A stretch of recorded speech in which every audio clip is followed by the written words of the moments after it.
Hey guys, what's up? It's AnnaLouise, and today's video is going to be episode number 2 of the Breeding Diaries. So if you haven't went and watched episode number 1, then you should totally go and check that out before watching this one, because we are going to be in for a long and happy and exciting 4 months with this new series on my channel, because I have new babies and they're growing and changing every day, and there's so much to learn and get out of this experience, and I am excited to share it with you and have you guys be there along with me for the ride, and I'm really excited about it. I went ahead and kind of decided to make this episode a little bit shorter than what you will be seeing most likely on the rest of the Breeding Diary videos, and that is because I touch on some like in-depth things in this little episode here. There are some things that have popped up that I thought would be good to kind of go over more in detail and just kind of focus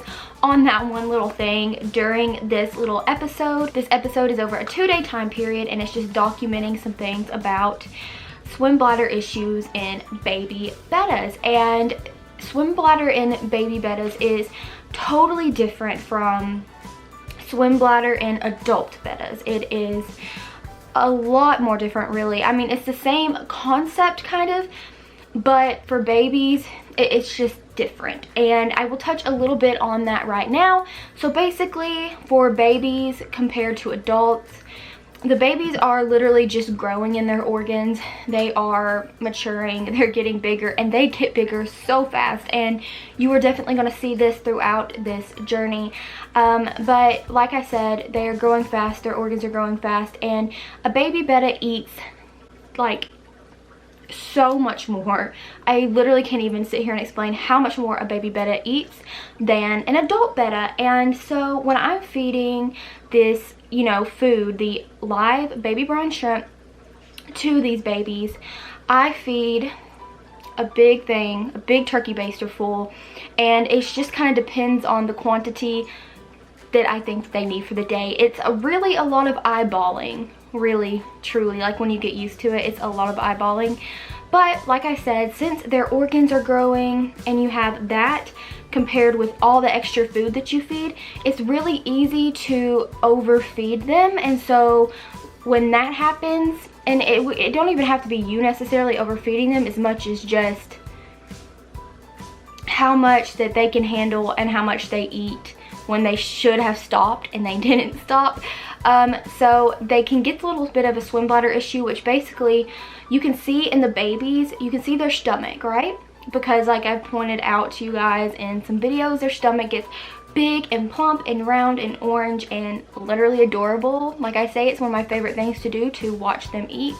And so when their stomach gets like that, that can push on the organs and cause a swim bladder issue, which like I said is quite common. And with the babies, unlike adults, you can really just fast them for like a day to 2 days, like barely feeding a little, and then the swim bladder issue will correct itself.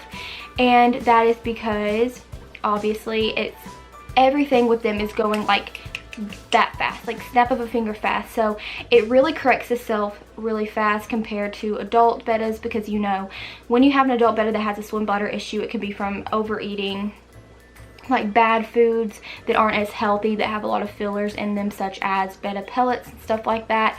So it can be like an overfeeding of that, and it can just be a lot more complicated. It's a lot harder to help them get over the swim bladder process. It can take a long time. Sometimes it may not even be corrected. But yeah, so it's totally different. So yeah, it's totally different, and it happens a lot with spawning. It happened a little bit with my last spawn. It didn't happen at all with my first spawn, and I know it's happened a lot to other people too. It's quite common, but I thought that this was just one thing that I thought would be really interesting to kind of go in depth with and show you guys, you know, just focusing on this firsthand. So now what I'm going to do is go ahead and start the footage so that we can get into actually getting to see the babies and what they're going through. Hey guys, so I am starting back now the second episode of the Breeding Diaries, and a lot has changed. The babies are now 2 weeks old and 3 days, and a lot has changed. I have now started to do water changes, because when the babies get 2 weeks old is normally the recommended time to start doing water changes. Also, I've started the sponge filter up so that they can start to get used to the flow because that's very important. Also, to whereas I originally thought that there were 4, there are actually 7. Well, unfortunately, there were 8, but one of them did pass away, which is pretty common, unfortunately. Basically, it's just due to natural selection, but one of them did die, and I just recently noticed it, so I haven't gotten it out yet. I kind of saved it just in case you guys would really want to see, like, literally right in depth, like, what goes into this whole entire process. So if you do not want to see, like, the image of the dead fish, I'm about to show it, and then you can, like, literally skip ahead like 2 seconds and it'll be over with. But basically, right here is where the dead fish is. But I'm not even gonna zoom into it or anything like that, but I was really sad to see that, you know, that there was a dead fish. But there's one of the babies back there swimming around. There's one right there and one right here. So I'm gonna try to zoom in. So there you can see one of the babies. Its little belly is full, and a lot of these guys are like having some swimming issues, not in a bad way. I mean, yeah, I mean, it's obviously you don't want them to have swimming issues, but basically what I'm trying to say is it's not bad. It's just that when they're babies, when they eat a lot, they can have like little swim bladder issues, and basically you just don't like feed them for a day, and then it clears their stomach out.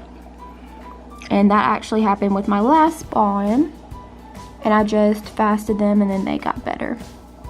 But it's very common in new little baby bettas to have some like little swim bladder issues because they eat a whole lot, and then it can press against their organs, which are growing. And for babies, you have to like feed them a lot of food, like tons of food, 3 times a day, and get their stomachs really huge and fat. And so it's easy for them to overeat, and it's something that just kind of happens sometimes, but it's an easy fix. So that's what we're gonna do.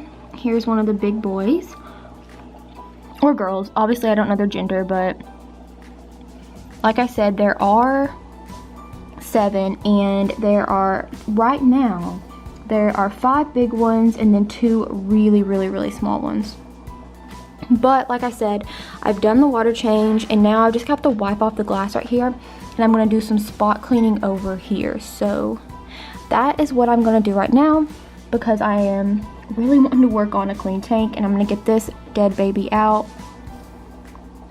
And yeah, that's what I'm going to do. But right now marks 2 weeks and 3 days. Alright guys, so I cleaned up a little back here. You probably can't tell too much, but I didn't want to do too many because, or too much that is, because see, that little speck right there is a fish, and with an orange tummy really matches him with the debris, and it is so easy, easier than you could ever imagine, to actually get one of them up in the turkey baster. And so I go slow because I just do not want to suck one of these guys up. And that's him right there, or her right there.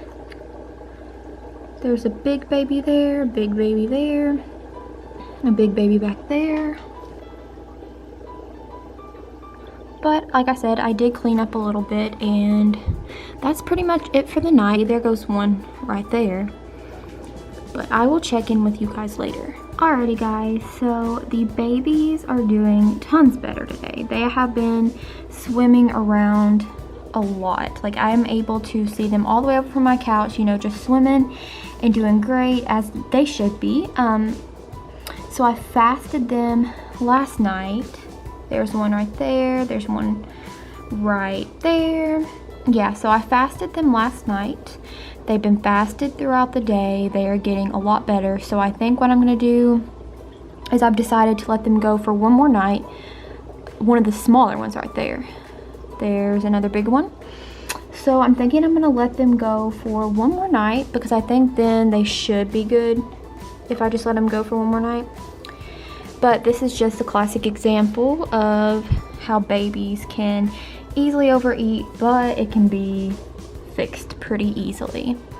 because basically, you know, whenever they eat these bloodworms and we see their stomachs get big and orange, that's how they're supposed to be. And with adults, you 100% try not to overfeed them, and when they have a big stomach, then it normally means that they have swim bladder problems, which is not good. But for babies, you want to see a big stomach, and I mean, the stomach will look honestly like so big you would think that it wouldn't even be good for it, but it's supposed to be that way.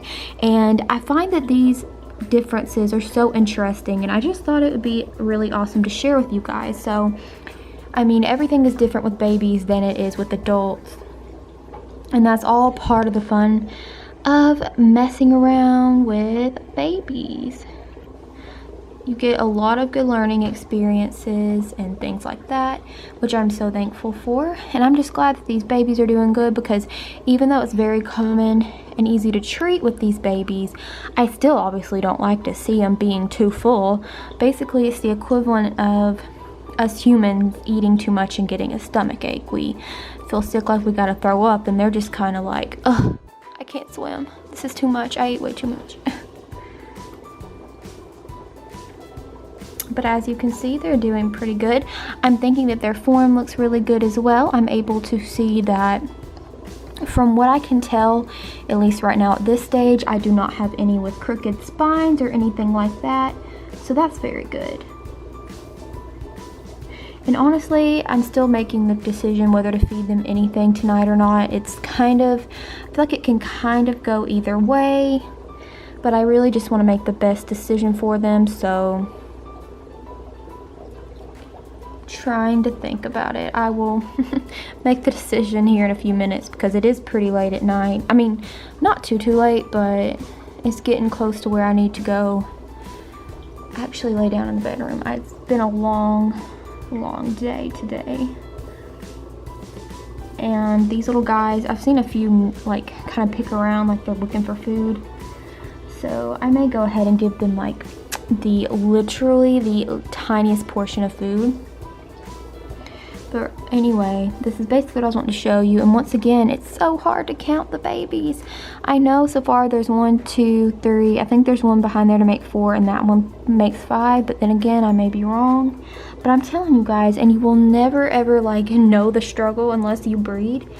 It is so hard to count the babies. Like one day you'll count this so many, the next day you'll count so many more, and it'll just be so confusing. And I remember with my very first thing of babies, it took me until I jarred them to know for sure how many babies there were, because there's just no way to count these little guys. And I mean, with the 7 that I have, it's a lot easier, but they hide so good. So it always makes me nervous, because even though I don't see any dead bodies around, it always makes me nervous. Like, well, where could they have went? Because when you look, let me just zoom all the way out.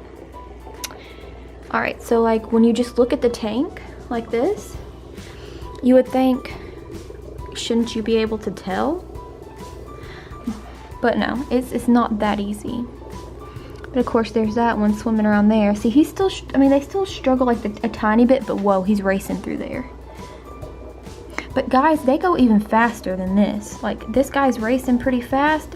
These guys can move, like, I feel like they literally move at the speed of light. It's so funny, like, they move so fast. And that is one notable thing about these ones. These guys like to really zoom around. And it's not always that they do it, like, I catch them at weird times, but... Oh, and then also want to note, of course I can see this tiny one right here, but one of the other tiny ones is probably just disguising itself as grime on the floor. That's another thing. That's why, once again, it always makes me nervous to clean up too early. But that's the update on the swim bladder issue. Oh, there's one of the little ones. He is on the floor. It's like as soon as I told you that, he made himself known, he or she. I always go immediately with calling him a he, because that's just what I do for some reason. But I'm trying to zoom in as far as I can. Oh, now it's gonna start getting blurry. Oh, come on. Okay. That speck, that darker speck right there, that's a baby. So let me see if I can count how many. With that dark speck, that's 1. There's 2, 3, 4, 5, 6. So I count 6 right now. So there's just one that I can't find right now. So that's just how it goes. But that is the update so far on the swim bladder. I hope that you learned something new.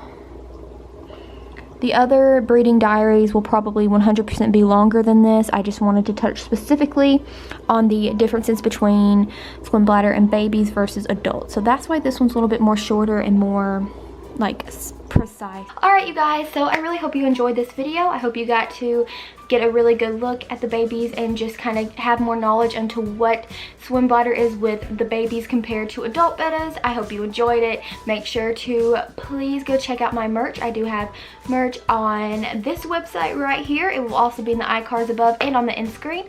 Plus I do have a P.O. box, and if you do send me something, I always open everything on camera for you guys, and I always think it's super fun. So if you do want to send me anything, this is my P.O. box right here. And other than that, I really hope you enjoyed this video. Please make sure to give it a big thumbs up and make sure to subscribe to my channel, which you can do by hitting my face right here, and you can watch another one of my videos by clicking right over there. And I hope you guys have a great day or night or whenever you may be watching this, and I will see you guys in my next video.